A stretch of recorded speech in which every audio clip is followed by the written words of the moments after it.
Hi everyone, welcome in, welcome to the channel. I am your master cosmologist, the head cheerleader to the stars, here with an energy bite for the collective. I've got on deck Darkwood Tarot and the Garden Dragons Oracle. One of the biggest things I'm picking up on today is Pluto slowing down to go retrograde on Wednesday.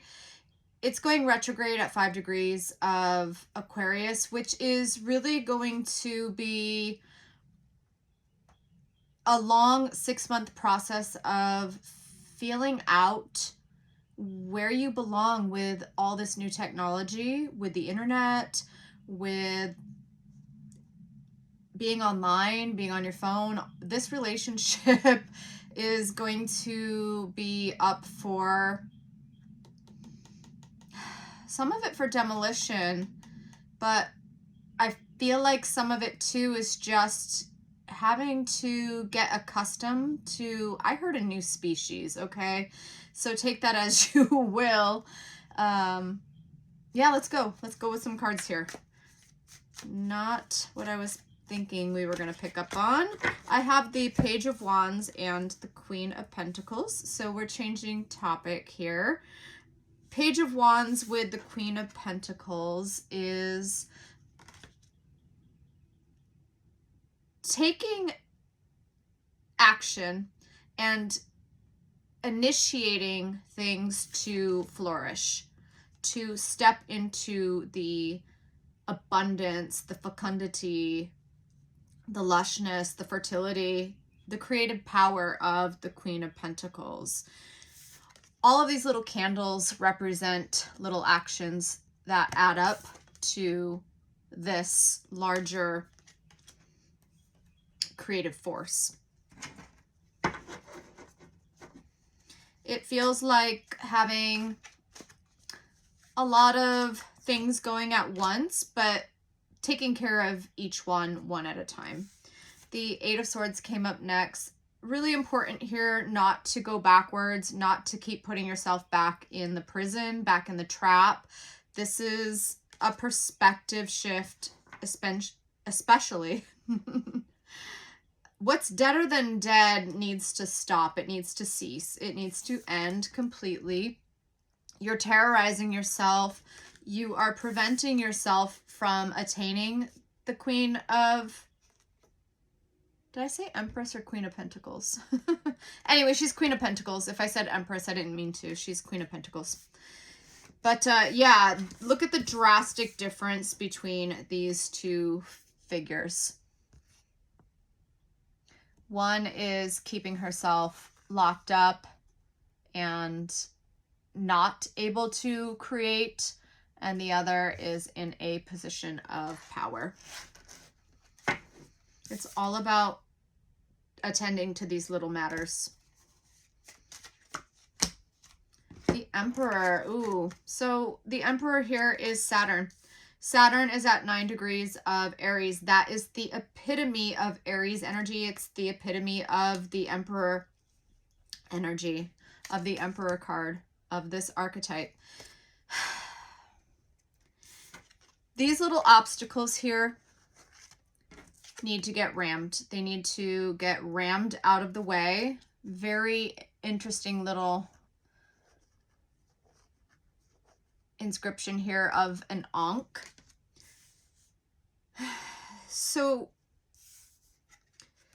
these little candles move these big swords out of the way. The little actions, taking the initiative and progressing forward, keep taking action, keep taking action, keep taking action. Saturn at 9 degrees of Aries is in the driver's seat, in control, full responsibility, full accountability of your life. It is big time.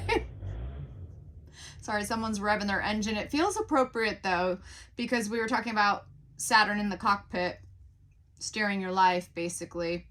Putting the pedal to the metal and just charging at these things, unafraid, undeterred, full on internal Emperor mode, not just the inner masculine or inner king, none of these kind of smaller versions of the inner masculine, full-blown emperor. I feel like it's saying you must have the emperor driving your vessel. Let's get a dragon card. Pea pod dragon, organize. Peas in a pod. So that kind of takes me back a little bit to Pluto at 5 degrees of Aquarius. We will have 6 months to figure out what things, what people, what places feel like are peas in a pod, the things that we belong with. It's a blend of Aquarius and Gemini there. That 5 is Gemini. So it's like, are we besties, or do we need to go our own ways, our separate ways? With the organize here, it's very important that you put on your emperor cap or your emperor horns. I'm sorry. I can't speak. I need to gather myself here.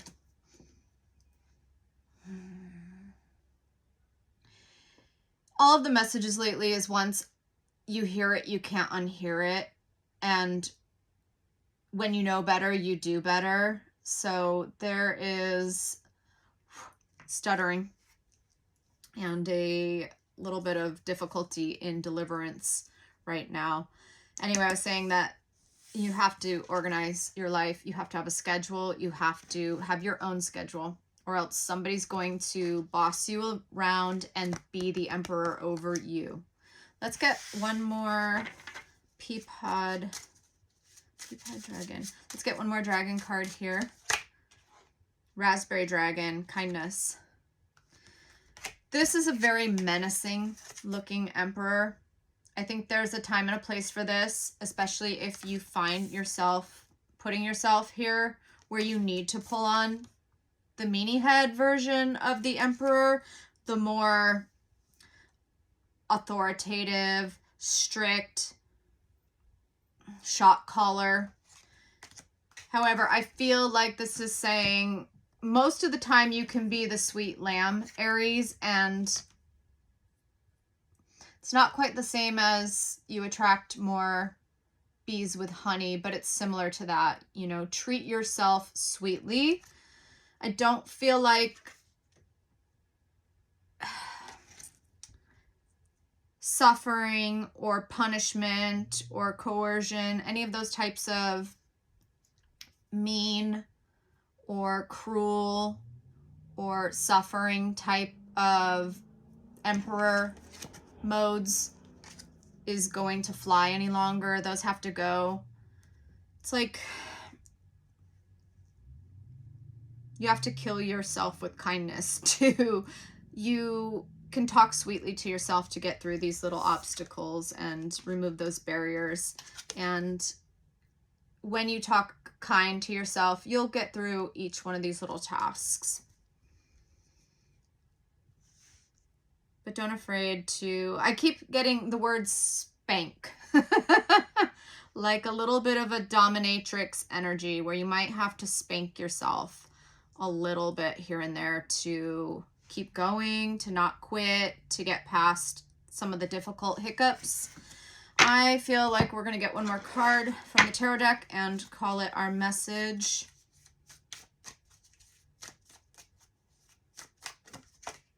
The last card is the 6 of Wands. She's carrying a baby. She's carrying the inner child.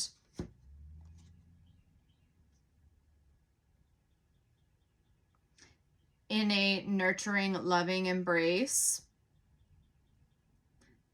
The inner empress, the inner divine feminine, your feminine mother inside, she's the one that applies the kindness.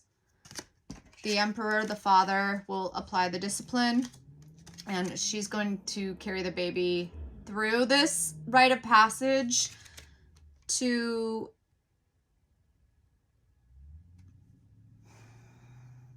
mature and develop properly.